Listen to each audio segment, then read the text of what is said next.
Hi friends, welcome back to ఆహాబలి రుచి. ఈరోజు మన ఛానల్లో టేస్టీ దోసకాయ పచ్చడిని ఎలా తయారు చేయాలో చూద్దామండి.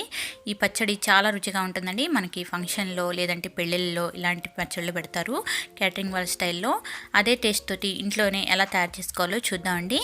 ఈ పచ్చడి వేడివేడి అన్నంలో నెయ్యి వేసుకుని తింటే చాలా బాగుంటుందండి. ఒక్కసారి ఈ వీడియో చూసి మీరు కూడా ట్రై చేయండి, మీకు కూడా నచ్చుతుంది. మరి లేట్ చేయకుండా ఎలా తయారు చేయాలో చూసేద్దాం. ముందుగా ఒక కళాయి పెట్టుకోవాలి. స్టవ్ మీద పెట్టుకున్నాక 1 టేబుల్ స్పూన్ వరకు ఆయిల్ వేసుకోవాలి. ఆయిల్ కొంచెం వేడవ్వాలి. వేడయ్యాక దీనిలోకి పచ్చిమిర్చిని యాడ్ చేసుకోవాలి. మీ కారానికి తగ్గట్లుగా చూసి యాడ్ చేసుకోండి. నేను ఇక్కడ ఒక 10 వరకు వేసుకున్నాను. మీడియం ఫ్లేమ్లో పెట్టుకొని వీటిని చక్కగా వేయించుకోవాలి.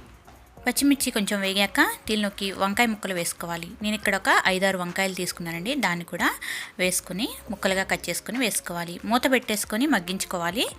వంకాయ ముక్కలు కొంచెం సాఫ్ట్గా అవ్వాలండి. ఆ తర్వాత దీనిలోకి ఒక 2 టమాటాలని కట్ చేసి వేసుకోవాలి. టమాటాలు ఒక 2 అయితే సరిపోతుందండి. టమాటా వేసాక ఒకసారి బాగా కలుపుకొని దీన్ని కూడా చక్కగా మగ్గించుకోవాలి. టమాటా మనకి సాఫ్ట్గా అయ్యేంత వరకు మగ్గించుకోవాలి. ఈ లోపల మనం ఒక దోసకాయ తీసుకున్నామండి. ఈ సైజు దోసకాయని చక్కగా ఇక్కడ చూపించిన విధంగా చిన్న ముక్కలుగా కట్ చేసుకోవాలి. ఇలా ముక్కలుగా కట్ చేసుకొని ఒక గిన్నెలో పెట్టుకోవాలి. ఈ సైజు ముక్కలుగా కట్ చేసుకోండి. మరీ పెద్దగా అవ్వకుండా బాగుంటుంది, టేస్ట్ అనేది తగులుతుంది నోటికి. తర్వాత మనకి టమాటా వంకాయలు అన్నీ కూడా మెత్తబడ్డాయి అన్నమాట.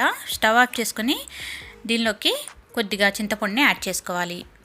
చింతపండు కూడా వేసుకున్నాక మనం కొంచెం సేపు చల్లారబెట్టుకోవాలి. దీన్ని పూర్తిగా చల్లారబెట్టుకున్న తర్వాత మిక్సర్ జార్లోకి వేసేసుకోవాలి. మిక్సర్ జార్లోకి వేసుకున్నాక దీనిలోకి వెల్లుల్లి రెబ్బలు వేసుకోండి. ఒక 5-6 వరకు వేసుకుంటున్నాను.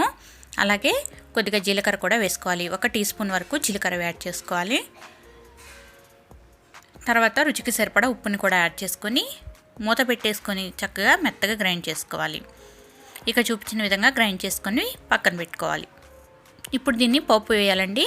దానికోసం స్టవ్ మీద ప్యాన్ పెట్టి ఒక 2 టేబుల్ స్పూన్ల వరకు ఆయిల్ వేసుకొని ఆయిల్ వేడాక 1 టీ స్పూన్ ఆవాలు, అలాగే 1 టీ స్పూన్ జీలకర్ర, అలాగే 1 టీ స్పూన్ వరకు పచ్చనిపప్పు యాడ్ చేసుకోండి. పచ్చనిపప్పు మీకు ఎక్కువ కావాలంటే కొంచెం ఎక్కువ యాడ్ చేసుకోండి. ఆ తర్వాత ఎండుమిర్చిని కూడా యాడ్ చేసుకోవాలి. ఒక 2 వరకు వేసుకొని వీటన్నిటిని చక్కగా ఫ్రై చేసుకోవాలి. ఇవి వేగాక ఫైనల్గా కొద్దిగా కరివేపాకు, కొద్దిగా ఇంగు కూడా యాడ్ చేసుకోవాలి.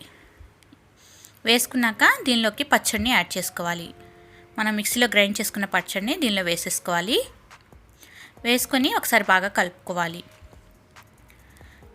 ఈ పచ్చడిలోనే మనం దోసకాయ ముక్కలను కూడా యాడ్ చేసుకోవాలి. ముక్కలు వేసి ఒకసారి మిక్స్ చేస్తూ కలుపుకోవాలి.